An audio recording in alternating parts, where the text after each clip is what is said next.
Xəbərmi YouTube kanalının daimi izləyiciləri, hər birinizi salamlayıram. Kanala abunə olub, videoları bəyənməyi unutmayın.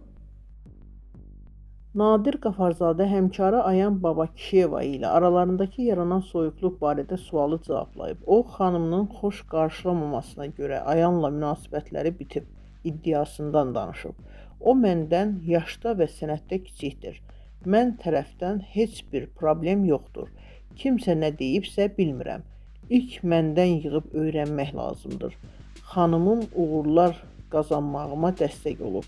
Bildirdi ki, tanınandan sonra müxtəlif xəbərlər ola bilər. O sənətimə qarışmır. Ayan bizim evdə də olub. Bir zamanlar aralarından su keçməyən sənətçilər bir müddətdir ki, münasibətlərini kəsiblər. Hətta Babakişiyeva Qafarzadənin oğlunun toy dəvətini belə cavabsız qoymuşdu. Müğənnilərin səmimi görüntüləri isə media və sosial şəbəkələrdə tez-tez müzakirələrə səbəb olurdu.